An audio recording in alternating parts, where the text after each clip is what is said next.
Heyo. Um, so I want to talk about something fascinating. Okay, sorry, reading a text. So I'm like doing this to read the text. All right, so there's this interesting thing to talk about. And basically it's about a person. There's more people, but I'm going to just talk about one at a time.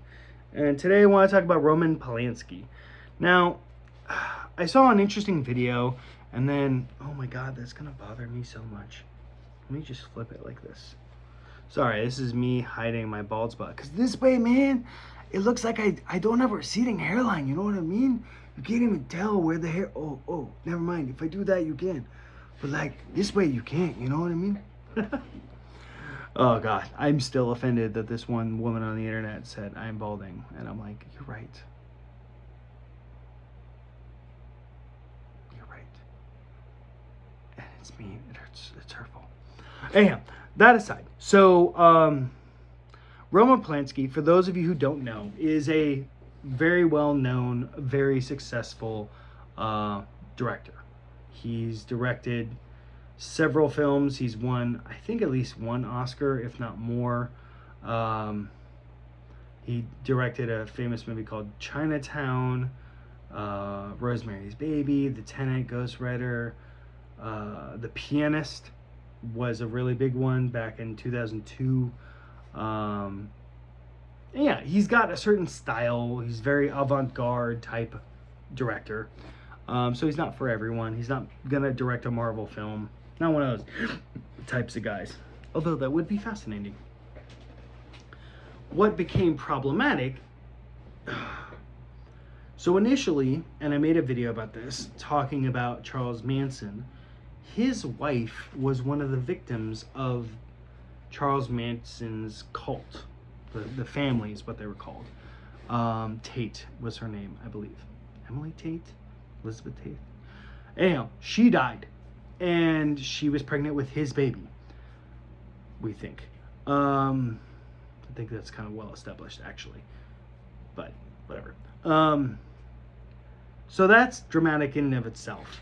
He's also Polish and was around during World War II, so he suffered a lot of trials and tribulations from the Germans from the World War II and the Holocaust that happened. So there's that, and then his wife being murdered in such a horrific way while she's pregnant with his kid. It's just horrible. All that is bad. And that's not really what I'm going to talk about. That's not the drama around him. What became problematic is later he effectively confessed to having relations with a female who was under the age of 18. I think she was like 15. He gave her drugs and had relations with her in a hot tub and admitted to it. Now, in America, that's considered RAPE. That's not a good thing at all. No way, shape, or form. And he just admitted to it and didn't really seem to have a problem with it. And what's interesting is that he did go to prison or jail, like he was put away a little bit and was about to get out, and then the judge was like, actually, I'm going to basically put you in prison for life and throw away the key. And that's when he decided to cut tail and bounce. And he did. And this is like in the 80s. So a long time ago. So he left the United States just permanently. Went somewhere where they don't have extradition or whatever, so that they wouldn't send him back to America to be arrested. And basically lived his life, and arguably was very prolific in the industry. Filmed not in Hollywood because it's in America.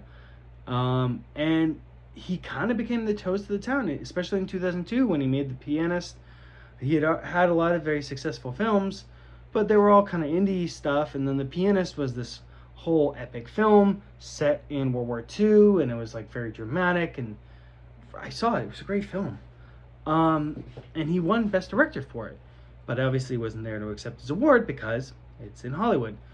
Um, and it was very interesting that you have all these people at the awards who are standing up for this guy who admitted effectively to having interactions with a girl who was 15 at the time, and really just taking advantage of her by not only the power play of him being a successful director and financially and yada yada yada, and almost twice her age. Like he was like 40 something and she was 15.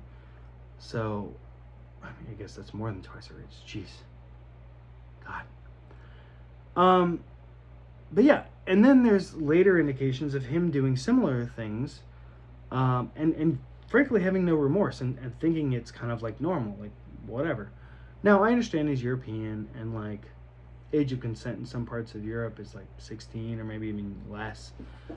So I kind of understand that, but it's like he doesn't really care and doesn't have any remorse. And really what the question of it is this: it's not just him specifically, although it's him, Woody Allen, and other people, and kind of the industry as a whole, that they kind of have this idea of they have so much power and people telling them what to do and people saying, oh, you're so amazing, you can do this, you can do this.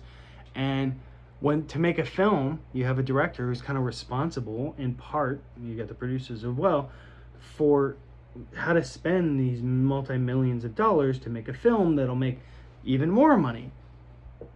And you get this certain ego and this like disconnected from reality sense. And the question really is like, okay, the fundamental question is it valuable to disconnect the artist and the art that they make from their political stance? And personally, I would say, yeah, you can do it. The problem is when the artist makes their political stance like front and center, like it's not their art that's front and center, it's their political stance. That's when I take an issue and I'm like, I can't separate you now. You forced it upon me. But let's say they don't force it upon you. Like he's not forcing a political stance or even his thought process. He just does actions that I would consider abhorrent and most people would consider abhorrent. And now it's like, well, would you work for him? Like clearly he has an eye for making good films and doing good things, but he also clearly doesn't have the same moral compass that we want in society. Like there's something fundamentally wrong, and he doesn't seem to have made any outward signs of changing that moral compass to accommodate. Like, and as far as I know, he hasn't really done any apology or any remedy or helping the woman that he did, the girl, now a woman, who he did that to. So, and you know, obviously she could have gone on to be very successful in her own right and done different stuff. I'm not trying to say she has no ability to live her life and to grow from the occasion and what have you. But I find it fascinating and frustrating that this industry that is so much part of American culture effectively has no real issue with this guy who's out and out basically has done things with women that we consider illegal and immoral. And I feel like we as a society need to start looking at it and be like, this is not okay. We don't like this. We shouldn't support this. We shouldn't watch his films. And hopefully Hollywood can get to that point of realizing, oh yeah, we can't hire these people. Maybe we should do background checks. Maybe we should, and it's not just Hollywood. Like NFL has this problem too, where they'll have athletes who are very capable, but they beat their wife or do horrible things that objectively it's not really the employer's responsibility to know these things. But because these people are paid so much money and propped up in such a high point, I think that there's value in like the NFL, for instance, or the NBA, to to basically have like morality clauses where if these athletes are not meeting a certain bar or they do something, they lose the rest of their money and they don't get to be a professional athlete until they do some sort of fixing. And I feel like you can do that with directors and films too. I don't really know what the solution is. I just don't like it. I think it's kind of gross and disgusting, and I didn't really know. Like, I had heard some stuff, and I'm kind of embarrassed that it took 13 years after Pianist came out and kind of hearing about it, but not really like thinking about it. And then finally I just got some information about it, and I'm like, wow, that's gross. And I'd like to know what you think. Like, is it fair to separate the artist from the art, or the artist from their personal views? And does it depend, or is it just no, you just separate it? Or also, like, if they do something horrible and maybe he's better now, like maybe he's not doing it anymore, I don't know, but like time can heal wounds, and maybe genuinely he didn't think what he was doing was bad. Like, I don't know, maybe I've been in situations where it's like, yeah, girls like, yeah, totally, and then later was like, no, I didn't mean that. I'm like, but you said it and we did it and you didn't say anything, and then the next day you're like, oh, it's a problem.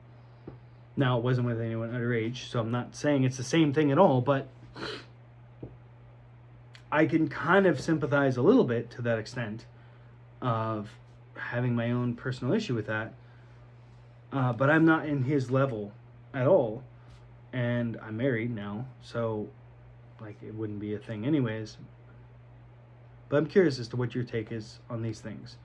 I don't like it. I don't think it's cool, and I think it's kind of abhorrent that you have these big actors still today who will stand up and applaud him at the Oscars, that he even was nominated. It's like, I feel like he shouldn't have even been nominated.